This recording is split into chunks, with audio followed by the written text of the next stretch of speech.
제가 대학교에 입학해서 대학교에서 적응이 되지 않았던 것, 그 새내기 때 정말 적응이 안 된다라고 했던 것이 몇 가지가 있었는데, 일단 시간표를 학교에서 정해주는 것이 아니라 저보고 짜래요. 신청할 수 있는 수업이 너무 많은데, 그렇잖아요. 그 강의 계획표인가요? 그걸 보고 제가 짜야 되는데, 이제 갓 입학한 사람이 어떤 수업을 들어야 하는지, 어떤 수업을 듣지 말아야 하는지, 이걸 어떻게 알아요? 그게 참 어려웠습니다. 그래서 선배님들을 찾아가서 저 시간표 짜는 것 좀 도와달라고 부탁했던 기억이 나요. 그리고 또 적응이 안 되었던 게 뭐냐면, 수업을 듣기 위해서는 그 수업이 열리는 강의실을 제가 찾아가야 돼요. 아니, 고등학교 때까지는 선생님이 저를 찾아왔거든요. 저희 반에 선생님이 찾아오셔서 가르치고 선생님이 가셨단 말이에요. 근데 이제 대학교에서는 이곳에서 강의가 있으니까 그곳을 저보고 찾아오래요. 그 강의실이 얼마나 또 멀리 떨어져 있는지. 그러니 쉬는 시간이 아니라 그 다음 강의가 있는 강의실 찾아서 막 뛰어다니는 시간이었던 기억이 납니다. 뭐 이것은 그래도 적응할 만해요. 가장 적응이 안 되었던 게 뭐였냐면, 이 교수님들이 수업을 너무 대충 하는 겁니다. 여러분도 그러셨는지 모르겠는데, 제가 다녔던 학교 교수님들은 너무 대충 가르치시는 것 같아요. 아니, 어떻게 이걸 이렇게만 가르쳐 주고 수업을 끝내냐 싶을 정도로 뭐 대충 이런 게 있다, 이건 이렇게 하면 된다 라는 정도만 이렇게 툭툭 던져주 놓고 이것과 관련된 책을 잔뜩 소개시켜 주는 거예요. 그러면서 또 언제까지 리포트를 제출하라고 하면서, 이 말이 좋아 리포트지 숙제잖아요. 숙제를 잔뜩 내주는 거예요. 처음에 이게 너무 당황스러운 거예요. 뭐 제대로 배운 것도 없는데 도서관 가서 책 찾아봐야 되고, 그 책 읽고 제가 그 문제를 스스로 풀어야 되는 거예요. 나중에 알았습니다. 대학교의 교수님들은 제가 배우고 익혀야 할 것을 그 자리에서 하나하나 떠먹여 주시는 분들이 아니라,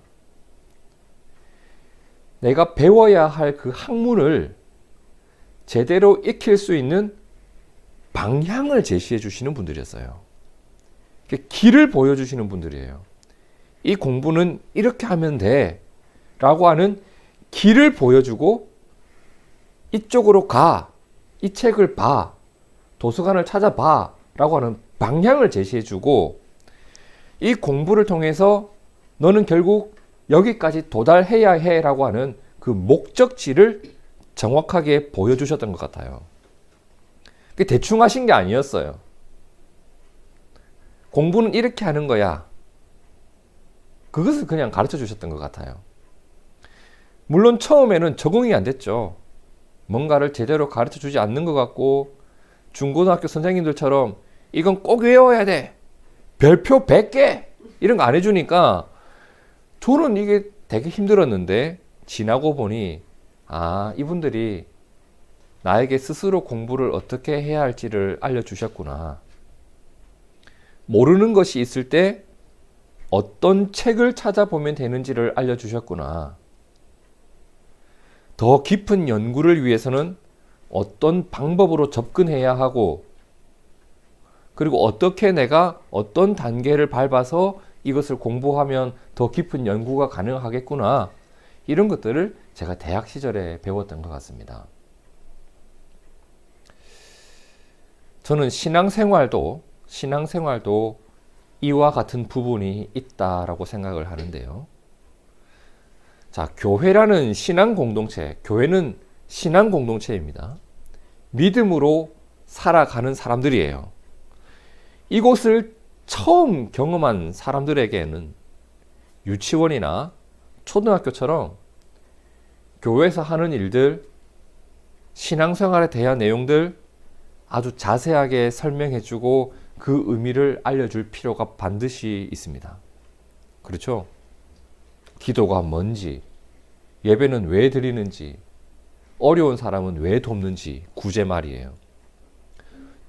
예배 시간에 헌금은 왜 드리는지, 절기라는 것은 왜 지키는지, 성경은 왜 읽어야 하는지, 성경을 왜 묵상해야 하는지, 이러한 신앙생활에 대한 기본적인 이해와 그 의미를 알지 못한 채 있으면 어떻게 되겠어요? 그냥 교회는 원래 이런 거 하는 곳이야. 교회는 원래 이렇게 하는 건가 봐. 그냥 다른 사람들 하는 것 쳐다보면서 그 사람들 흉내내듯이 신앙생활을 알아가다 보면 어떤 일이 생기겠어요? 이 일을 지속할 수 있는 동기와 의미가 주어지지 않는 거예요. 그렇잖아요. 그냥 다른 사람이 흉내내는 수준에 불과한 거예요. 그러니 그 일을 하기 싫으면 안 하면 되는 거고, 하고 싶을 때 하면 되는 이런 일로 바뀌게 된다는 거예요. 또는 마지못해 하는 거예요. 직분을 받았으니까. 뭐 기관의 회장이니까. 마지못해 하거나. 그렇게 하다가도 언젠가는 어떻게 되겠어요? 내가 이걸 왜 해야 돼? 귀찮아, 안 해. 이런 상태에 빠지고 말 겁니다. 그리고 이렇게 신앙생활의 의미와 신앙생활의 동기를 놓치고 어떤 행위만 있다 보면 어떻게 되겠어요? 이것이 나에게 주는 유익을 아예 몰라요. 그렇죠. 유익도 모르고 결국엔 그 일이 내 삶의 짐이 되어버린 채 그 일을 그냥 짐처럼 떠안고 살아가다가, 일거리로 떠안고 살아가다가 그냥 놓아버리게 되겠죠. 신앙생활이 일거리가 돼요. 그래서 신앙생활을 잘하기 위해서는 내가 하나님 앞에서 행하고 있는 이 일들의 의미와 가치를 마음에 새기는 게 매우 중요합니다. 이것이 왜 하는가? 이것을 통해서 어떤 일이 일어나는가? 하나님이 이 일을 왜 나에게 명하셨는가? 그 의미를 마음에 새겨놓는 게 너무 중요해요. 그리고 내가 믿음으로 드린 이 일들을 통해서 하나님께서 어떠한 일을 이루실지에 대한 기대와 바라봄이 있는 게 매우 중요합니다. 저는 이것이 신앙생활의 기초 단계라고 생각을 해요. 초등학교, 중고등학교처럼 이런 일들을 잘 다듬는 게 우리에게 꼭 필요해요. 그리고 신앙생활에서 또 하나 너무 중요한 것이 있는데, 마치 대학 시절의 교육처럼 이 신앙생활의 방향을 바로 잡는 것, 신앙생활의 목적지를 바로 아는 것이 너무 중요합니다. 신앙생활이라는 것이 거듭되면 거듭될수록 나타나야 할 일이 있습니다, 여러분. 내 신앙생활이 방향이 정확하면 일어나는 현상들이 있어요. 그리고 결국 도달해야 할 지점이 있습니다. 그럼 여러분께 한번 여쭤볼게요. 신앙생활이 계속 지속되면 지속될수록 우리에겐 어떤 일이 나타나야 할까요? 그리고 우리는 이 신앙생활을 계속 지속하면 지속할수록 어느 지점에 도착을 해야 할까요? 그리고 그런 사람들이 모인 교회는 점점 어떤 공동체로 되어져 가야 할까요? 이것이 나타나야 방향이 바로 잡혀 있는 거겠죠. 근데 정말 많은 경우 성도들이 신앙생활을 하기는 하는데 내가 지키는 이 신앙생활들이 나를 어디로 이끌어가고 있는지, 그리고 이 신앙생활을 통해서 우리 가운데 이루어져야 할 일은 무엇인지, 이 방향과 목적지가 아예 없거나 불분명할 때가 너무 많습니다. 그러니까 주일 예배를 드리는데 이 일들이 10년, 20년 반복되면 나는 어떤 사람이 되어 있을 거야 라고 하는 목적지도 없고, 이 일들을 통해서 내가 어디로 가고 있는지에 대한 방향감도 없는 거예요. 그냥 기독교 종교인이니까 이것을 꾸역꾸역 해내고 있는 수준에 머물리는 사람들이 이게 너무 많은 거예요. 그랬을까? 교회를 오래 다닌 사람들 중에는 교회 생활에 익숙해지기만 하고 신앙에 성숙이 없는 사람들이 꽤 많습니다. 신앙생활이 지속되면서 성숙해져야 되는데 그냥 익숙해지는 거예요. 그러니 계속 익숙해지다 보니 어떤 일이 발생해요? 매너리즘에 빠진다, 뭐 이런 얘기는 하고 있는 거예요. 성숙은 없고 익숙함만 생기는 거예요. 교회에서 하는 일들, 뭐 예배도 있고, 처음에는 어떻게 하는지 모르니까, 그죠? 주기도문도 이거 어떻게 해야 돼? 아, 이걸 처음에는 읽으라고, 그렇게 읽을게. 이것도 외워보라고, 그걸 외워볼게. 찬송가를 펼쳤는데 10계명이 있어요. 이 10계명은 뭐야? 뭐든지 관심을 가지고 모르니까 꼼꼼하게 살펴보고 그렇게 하는데, 익숙해지니까 막 주기도문도 막 줄줄줄 외우고, 그냥 성가대에서 찬양을 하면 그냥 다 다리 꼬고 감상하고 있고, 설교 시간에 그냥 잘 준비 딱 해놓고, 익숙해지면 이런 일이 발생을 하잖아요. 어느 순간이 되면 수련회도 익숙해지고 부흥에도 익숙해지고 교회 각종 모임도 다 익숙해져요. 근데 그 일들을 통해서, 이러한 신앙생활을 통해서 방향이 맞다면 어떤 성숙이 나타나야 될 텐데 이상하게 이 성숙이 보이지를 않는 거예요. 마치 신앙생활이 어떻게 돼요? 교회가 정한 행사들을 치르는 것 같은, 그래서 그 행사가 끝나고 나면 어떻게 돼요? 다시 제자리로 돌아가 버리는 이런 현상이 발생을 하는 겁니다.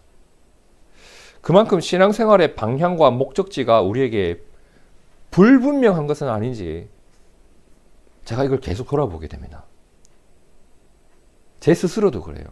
사실 이게 남 이야기가 아니라 이게 제 이야기이기 때문에 그래요.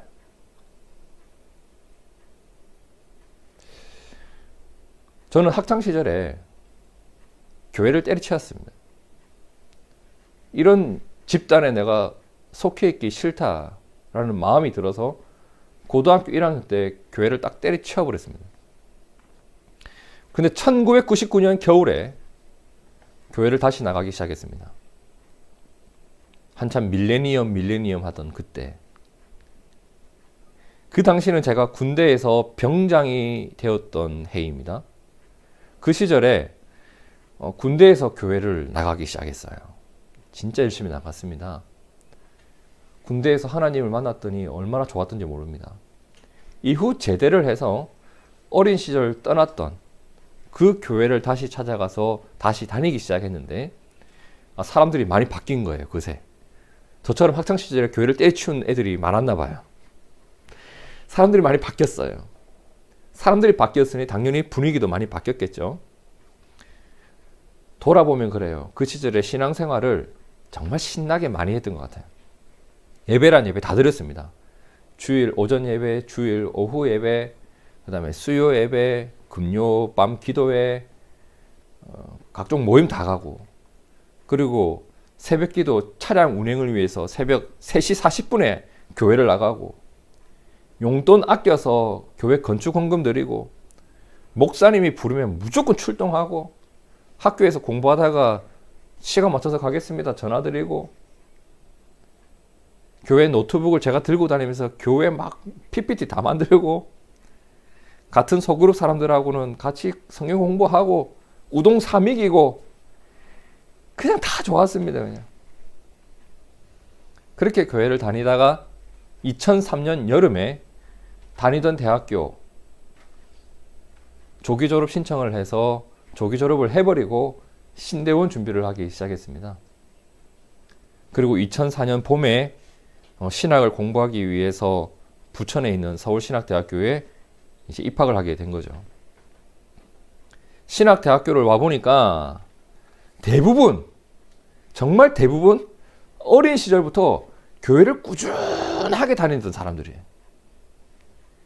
저처럼 교회가 어떻게 생겨먹었는지, 성경이 어떻게 되어 있는지 모르는 사람이 거의 없는 거예요. 전 여기 와서 배우겠다고 온 사람인데, 이 사람들은 어떤 곳인지 어떤 책인지 다 알고 온 사람들이에요. 말 그대로 정말 목사님 같은 목사님들 막 가득 차 있는 거예요. 그러니까 저는 공부를 열심히 할 수밖에 없는 처지에 놓여 있었던 겁니다. 그냥 아마 다 잘 알고 있었으면 열심히 안 했을지도 모르겠어요. 저는 늘 계산기 두드리면서, 그죠? 늘 계산기 두드리면서 친구들과 소주잔 기울이면서 연력학, 동력학, 유체역학, 그죠? 그런 거 풀던 사람이 이제 철학책 보고 신학책을 보니까 이 얼마나 답답한지. 역학들의 특징이 뭐예요? 공대의 특징이 뭔가 공식이 딱 있어요. 그냥. 그리고 답은 하나예요. 딱 나와야 돼요. 근데 이놈의 신학은 어때요? 이렇게 말하면 이게 맞고 저렇게 말하면 저게 맞고, 사람마다 이래 말하고 저 말하고 생각이 다 다르고, 결국은 그 중에 하나를 네가 선택해라 이러더라고요. 똑같은 본문 가지고 목사님들 설교 다 들어보세요. 전부 다 다릅니다. 그럼 도대체 뭐가 맞는 거예요? 우리 교회 목사님 말이 맞는 거예요. 그러니까 이게 제가 너무 어려웠던 게 이런 부분이에요. 아, 신학이 이런 거구나. 그러니까 공부를 해도 다른 사람보다 훨씬 더 많이 걸렸던 거예요. 그런데 이렇게 공부도 헉헉거리면서 하는 주제에 뭘 시작해요? 할 줄도 모르는 교회 사역, 파트 전도사가 된 겁니다. 정말 아무것도 모르는데 저를 잘 아는 어떤 목사님께서 사역을 꼭 같이 하자라고 자꾸 말씀을 하셔가지고 그냥 끌려가서 사역을 하기 시작되었거든요. 처음 하니까 사역도. 그리고 저는 주일학교를 제대로 안 다녔다 보니까 주일학교를 갔는데 이걸 뭐 어떻게 해야 될지 모르겠는 거예요. 애들한테는 말만 하면은 부산 사람이에요 뭐 이렇게 하고, 도대체 전도사님 말은 무슨 말인지 못 알아듣겠어요 이러니까, 그럼 나도 이 사투리를 못 고치겠는데 어떻게 하냐, 어떻게, 난 너희한테 어떻게 해줘야 될지 모르겠다 하면서 답답해하면서도 일은 또 어떻게 해야 될지 모르겠고 하니, 다른 분들은 어떻게 하는지, 다른 교회는 어떻게 하는지, 담임 목사님은 어떤 걸 원하시는지 다 물어가며 배워가며 이렇게 시간이 흘러왔습니다. 그래서 1999년 겨울부터 다시 시작된 저의 신앙생활은 2021년 현재 목사가 되어 여러분과 함께하고 있는 이 시간까지 온 거예요. 많은 시간이 흘렀죠. 20년이 넘게 흘렀습니다. 이렇게 시간이 흘러가는 동안 저는 신앙생활이 무엇인지 교회에서 듣고 배웠습니다. 그렇죠? 이렇게 하는 게 신앙생활이야. 교회 생활이 어떤 것인지 하나 둘 경험하면서 배우게 됐습니다. 그리고 그 배운 것들을 꾸준하게 지켜가면서 저도 신앙생활이 꽤 누적이 된 거예요. 그렇죠? 그런데 분명히 이렇게 20년 넘도록 교회에서 지금까지 해왔던 일이 정말 많은데, 그죠? 교회에서 정말 많은 일을 했는데 성경을 볼 때마다 내가 제대로 하고 있는 게 맞나? 신앙생활 이렇게 해도 되나? 이렇게 제 마음을 툭툭 건드리는 말씀이 너무 많은 거예요. 그 중에 하나가 오늘의 본문의 말씀이었습니다. 자, 44절과 45절을 보시죠. 나는 너희에게 이르노니 너희 원수를 사랑하며 너희를 핍박하는 자를 위하여 기도하라. 이같이 한즉 무엇이 하늘에 계신 너희 아버지의 아들이 되리니.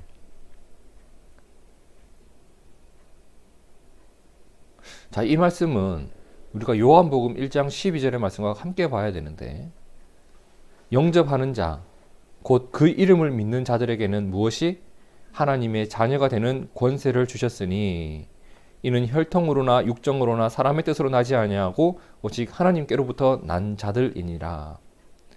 이 두 말씀이 똑같이 하나님의 자녀가 되는 이야기를 하고 있는데 내용이 좀 다르죠. 이 두 말씀은 이렇게 이해하시면 돼요.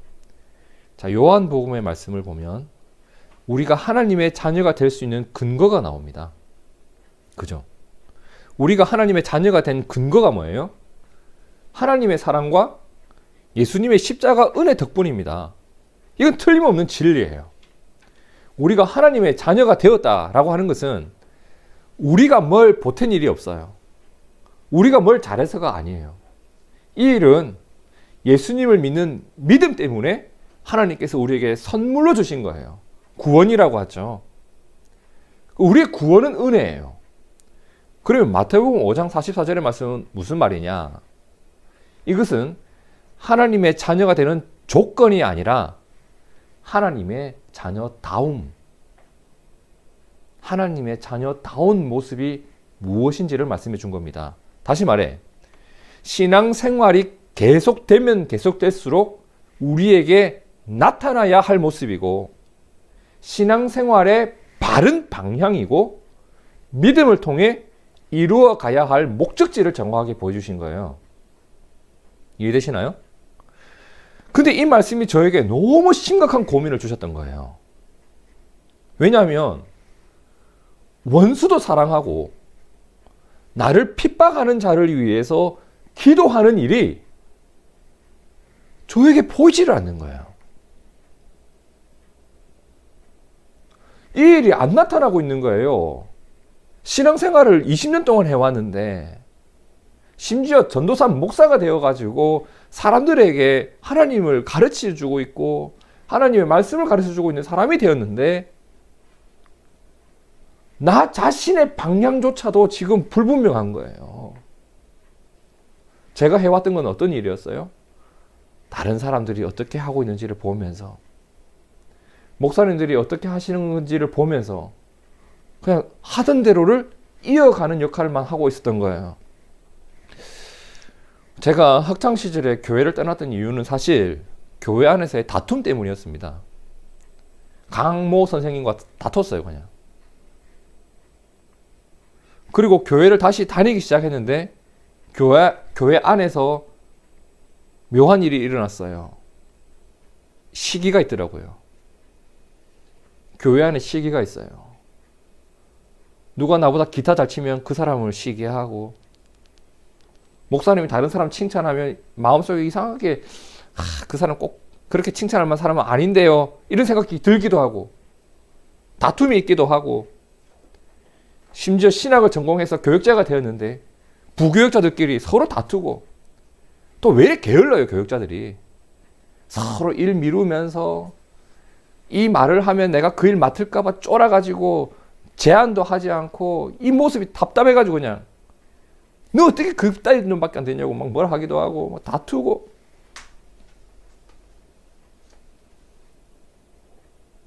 교회 안에 일은 너무 많이 했습니다. 제가 생각해도 일을 너무 많이 했습니다. 근데 그 일들을 통해서 여러분 제가 주님과 가까워지고 있다는 확신이 들지 않았습니다. 이게 너무 서글펐습니다. 담임 목사님 시키니까 하는 사람이었어요. 너무 힘들었습니다, 이게. 주님, 제가 주님의 말씀대로 저에게 어떤 일이 일어나지 않고 있는데 이게 주님의 일이라고 온 주변 사람들이 말하면서 그 일을 잘해야 된다고 저한테 말을 해줍니다. 저 사람들 사랑하지 않는데 일 잘한다는 이야기를 듣습니다. 저를 핍박하는 사람을 위해서 기도한 적 없는데 사람들이 저보고 일 잘하는 사람이라고 합니다. 주님도 그렇게 보십니까? 이게 너무 다르니까 미칠 것 같은 거예요. 그리고 이런 일을 경험하게 됩니다. 목회 현장에서 수많은 교회 행사들을 치르게 되잖아요. 이것이 과연 우리들에게 꼭 필요한 일이 맞는가라는 의문이 드는 일들이 정말 너무 많은 거예요. 남녀 전도회가 서로 경쟁을 해요. 경쟁 필요합니까, 여러분? 교육기관들이 서로 경쟁을 해요. 우리 몇 명 됐다? 이번 전도축제 때 몇 명 왔다? 너희는 어떻게 할 거냐?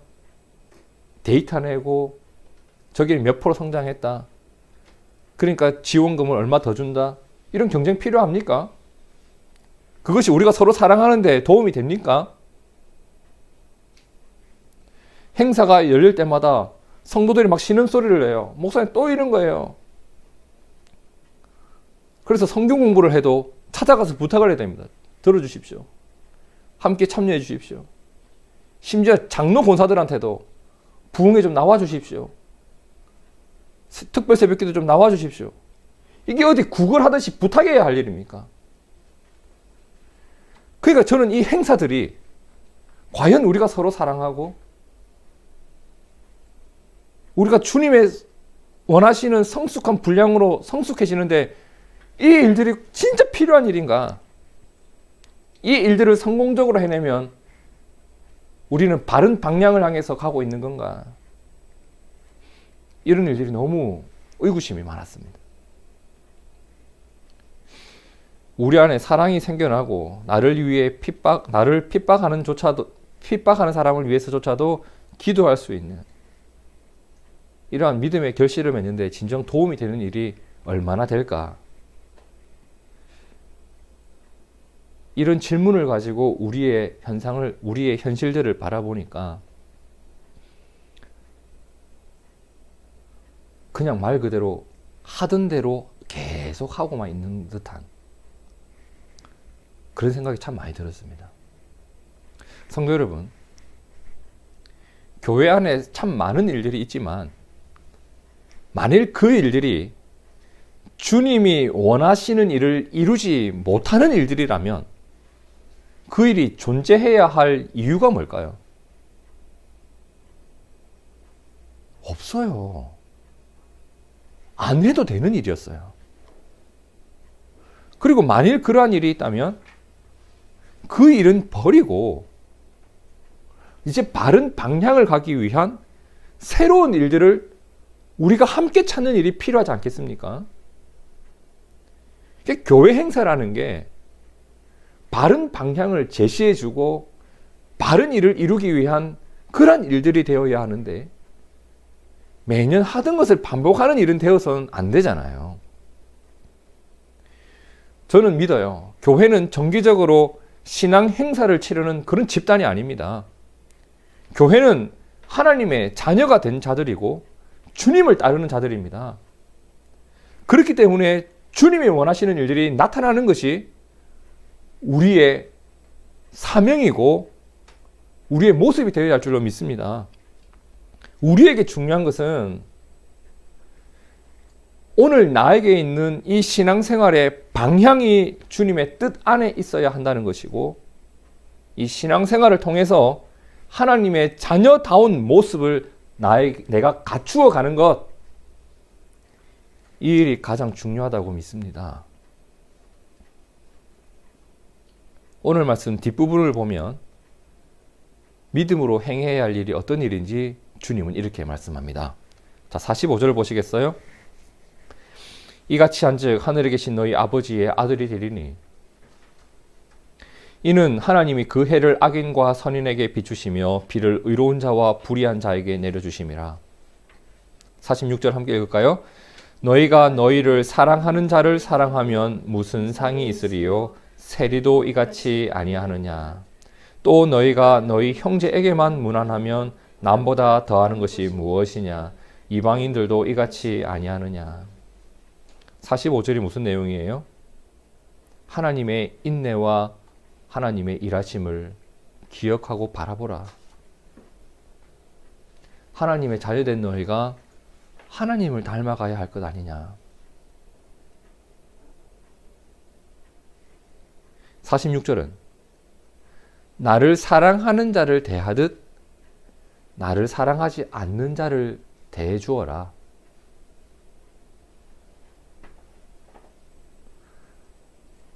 나에게 내 친구가 잘해주는 것 우리 경험하잖아요. 잘해주는 사람에게 잘해주는 것, 그것처럼 나에게 잘해주지 않는 사람에게도 해주라. 47절. 나의 형제에게 무난하듯 잘 지냈니? 잘 살고 있니? 하듯 나의 이웃에게도 무난할 줄 알아야 된다. 오늘날 교회로 치면 우리가 아는 선교사님만 도와주고 우리가 아는 누군가만 도와주고 하는 것이 아니라 우리가 모르는 하나님께서 도움을 주라고 하신 어떤 이웃이 있다면 그 이웃에게도 손을 뻗어야 할 일 아닌가. 이것만 가지고 우리가 교회 행사를 한번 생각해 볼까요, 여러분? 교회 행사. 우리가 성탄절을 지키는 것도 중요하지만 나이가 모르는 누군가를 도와주는 것도 중요하지 않겠어요?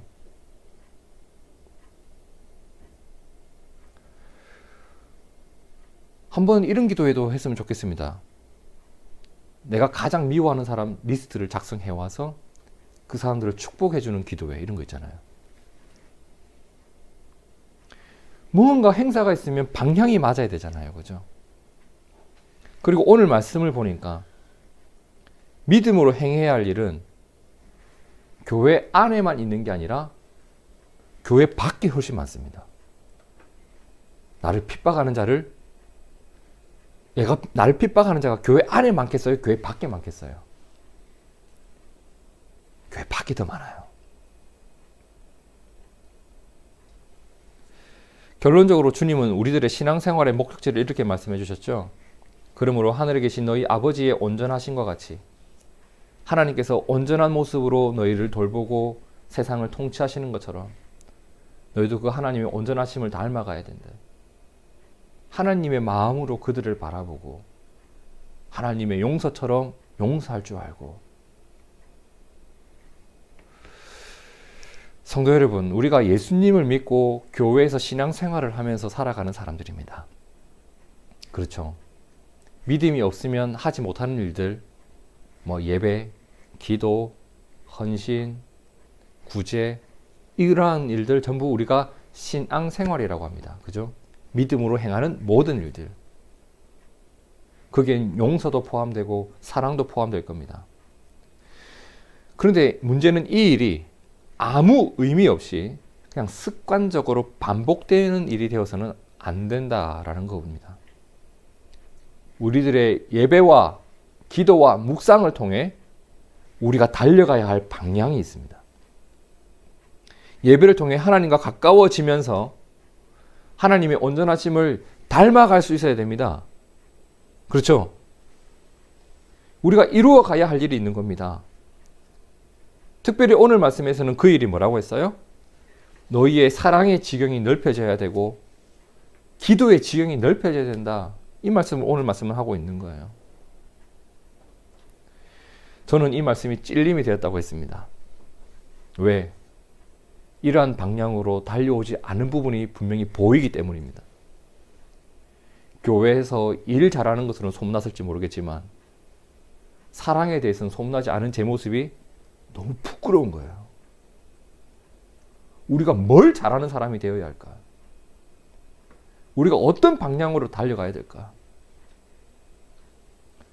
성도 여러분, 우리에게 주신 믿음 때문에 그리고 교회가 함께 지키는 이 신앙생활 때문에 우리가 사랑할 수 없었던 사람을 사랑할 수 있고 나를 어렵게 하는 사람을 위해서 기도할 수 있고 하나님의 온전한 성품을 닮아가는 우리가 되길 진심으로 축복합니다. 제가 했던 실수가 여러분에게는 없었으면 좋겠습니다. 우리 둥지교회의 꿈은 이겁니다. 예수님이 기대하시는 일이 우리에게 일어나면 됩니다. 지금까지 어떻게 해왔든 다른 사람들이 어떻게 하든 우리의 꿈은 똑같이 살아가는 게 아니라 예수님이 이렇게 해야 한다라고 하는 것이 우리에게 일어나는 것, 이거 하나면 족하지 않겠습니까? 우리가 이 일을 위해서 당분간 우리가 신앙생활 가운데 좀 의식적으로 이것을 좀 기억했으면 좋겠습니다. 어떤 거냐면, 주님, 제가 예배를 드린 후에는 제 사랑이 요만큼이라도 커지게 도와주십시오. 제가 하나님께 예배 드린 후에는 제 원수 중에 한 명을 용서할 수 있는 사람이 되게 해주십시오. 주님, 제가 오늘 기도를 드린 후에는 그 사람을 품을 수 있는 사람이 되게 해주십시오. 주님, 제가 오늘 기도를 드린 후에는 제 염려를 극복할 수 있는 사람이 되게 해주십시오. 주님, 저희가 이번 행사를 하면서 제가 모르는 사람들도 섬길 수 있는 사람이 되게 해주십시오. 이러한 신앙생활에 바른 방향이 있고 바른 목적을 향해서 나아가는 이 신앙생활이 누적되면 누적될수록 어떤 일이 발생할까요? 우리가 하나님의 자녀다워져 가겠죠. 우리들의 신앙생활이 의미 없이 반복되는 일이 아니라 올바른 방향으로 성숙해지는 도구가 되고 하나님과 더욱 가까워지는 통로가 되길 진심으로 축복합니다. 그래서 예배가 누적되면 누적될수록 익숙해지는 것이 아니라 성숙해지는 그리스도인, 기도가 누적되면 누적될수록 내 욕구가 쌓이는 사람이 아니라 하나님의 뜻에 내 모든 것을 맡기는 그리스도인, 구제와 선교와 봉사가 넘치면 넘칠수록 내 의가 드러나는 것이 아니라 하나님의 영광을 위해서 내 삶을 사용하겠다고 하는 믿음이 강력한 그리스도인, 아버지의 온전하신 것 같이 우리가 온전해지는 그 길을 갈 수 있기를 진심으로 바랍니다. 마지막으로 베드로후서 3장 18절 우리가 함께 읽고 말씀을 마치려고 합니다. 베드로후서 3장 18절 함께 읽습니다. 시작. 오직 우리 주 곧 구주 예수 그리스도의 은혜와 그를 아는 지식에서 자라가라 자라가라. 영광이 이제와 영원한 날까지 그에게 있을지어다. 주님의 은혜와 주님을 아는 지식 안에서, 그리고 믿음으로 행하는 우리들의 모든 신앙생활을 통해서 자라남이 있기를 축복합니다.